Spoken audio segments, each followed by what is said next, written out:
हवेली का शाप, रूहों का बुलावा। आर्यन एक स्वतंत्र फोटोग्राफर था जिसे दुनिया की चकाचौंध से ज्यादा उन खंडरों में दिलचस्पी थी जिन्हें वक्त ने भुला दिया था। उसकी खोज उसे नीलगिरी की पहाड़ियों के बीच बसी एक गुमनाम हवेली ब्लैकवुड मनोर तक ले आई। स्थानीय लोग इस हवेली का नाम सुनते ही अपनी उंगलियां दांतों तले दबा लेते थे। कहते थे कि 60 साल पहले यहाँ एक रईस खानदान रहता था जो एक ही रात में रहस्यमय तरीके से गायब हो गया। शाम के धुंधलके में जब आर्यन उस विशाल लोहे के गेट के पास पहुंचा तो हवा में एक अजीब सी भारीपन महसूस हुई। परिंदे उस हवेली के ऊपर से उड़ने के बजाय रास्ता बदल रहे थे। आर्यन ने अपना बैग संभाला और अंदर कदम रखा। सूखी पत्तियों के चरमराने की आवाज सन्नाटे को और गहरा कर रही थी। हवेली का मुख्य दरवाजा सदियों पुराने भारी लकड़ी का बना था जो बिना धक्का दिए ही एक लंबी चू चू की आवाज के साथ खुल गया।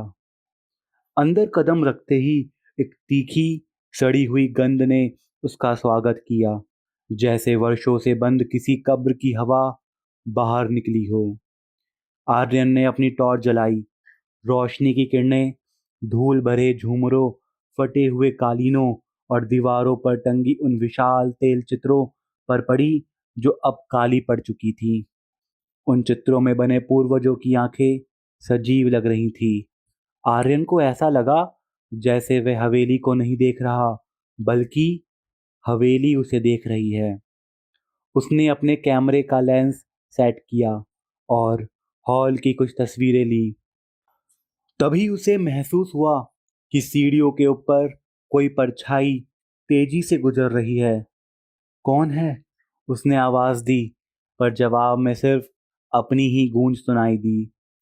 रात के ठीक 12 बजे, जब पूरा जंगल सन्नाटे की चादर ओढ़े था, अचानक एक आवाज आई। यह किसी पीतल की छोटी घंटी की आवाज थी। वही घंटी जिसे पुराने जमाने में अमीर लोग अपने नौकरों को बुलाने के लिए इस्तेमाल करते थे। आवाज ऊपर की मंजिल के आखिरी कमरे से आ रही थी। आर्यन का दिल जोर से धड़कने लगा। तर्क कर रहा था कि भाग जाओ, लेकिन रोमांच की भूख उसे ऊपर खींच ले गई। सीढ़ियां चढ़ते वक्त उसे महसूस हुआ कि तापमान अचानक गिर गया है। उसकी सांसें सफेद धुएं की तरह हवा में जम रही थी। वह उस कमरे के सामने पहुंचा जहां से आवाज आई थी। दरवाजा आधा खुला था।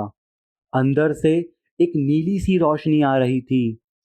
कमरे के बीचों बीच एक पुरानी व्हीलचेयर रखी थी। वह बिना किसी हवा के धीरे धीरे आगे पीछे डोल रही थी। जमीन पर एक पुरानी पीतल की घंटी पड़ी थी जो अब भी हिल रही थी। आर्यन ने साहस जुटाया और कैमरा ऑन किया। उसने सोचा कि शायद यह कोई वैज्ञानिक घटना है, जो शायद हवा का दबाव हो। उसने क्लिक किया।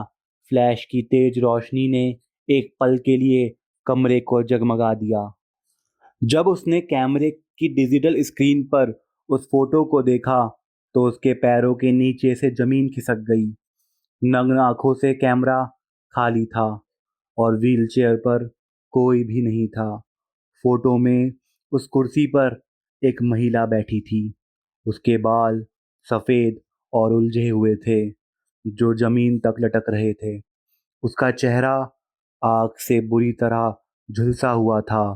मांस लटका हुआ था और वह सीधे कैमरे के लेंस में देख रही थी। सबसे भयानक बात यह थी कि फोटो में उसके हाथ आर्यन की तरफ बढ़े हुए थे। आर्यन पीछे हटा, लेकिन उसका पैर उस घंटी पर पड़ गया। घंटी बजते ही पूरे कमरे में और भी कई घंटियां बजने लगी। सन्नाटा अब चीखों में बदल चुका था। उसे दीवारों के पीछे से खुरचने की आवाजें आने लगी। उसने भागने की कोशिश की, लेकिन उसे महसूस हुआ कि किसी ने उसके पीछे से उसकी जैकेट पकड़ ली है। एक बर्फीली ठंडी छुअन उसकी गर्दन पर महसूस हुई। एक धीमी कड़कड़ाती हुई आवाज उसके कान में गूंजी। 60 साल हो गए हैं, कोई मेरा बुलावा सुनने नहीं आया। क्या तुम मेरा नया नौकर बनोगे? आर्यन ने झटके से खुद को छुड़ाया और नीचे की तरफ भागा, लेकिन हवेली का भूगोल बदल चुका था। जहां दरवाजा था, वहां अब सिर्फ एक दीवार थी। वह जिस भी कमरे में जाता, वही व्हीलचेयर और वही झुलसी हुई औरत उसे वहां बैठी मिलती। थक हार कर आर्यन मुख्य हॉल में गिर पड़ा। उसने आखिरी बार अपनी टॉर्च जलाई तो देखा कि दीवार पर लगी उन पुरानी पेंटिंग्स के चेहरे अब बदल चुके थे।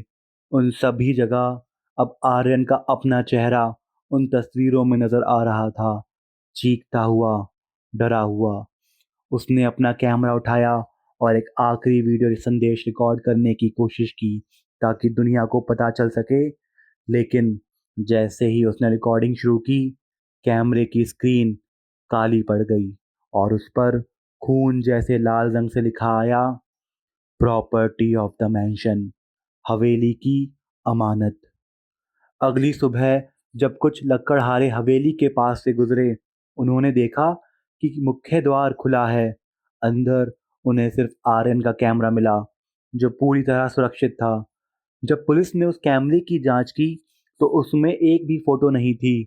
लेकिन जब उन्होंने हवेली की मुख्य दीवार पर लगी सबसे पुरानी पेंटिंग को देखा तो वह लोग दंग रह गए। उस धूल भरी पुरानी पेंटिंग में एक नया किरदार जुड़ गया था। एक नौजवान लड़का जिसके हाथ में कैमरा था और जिसकी आंखों में मौत का खौफ साफ दिख रहा था।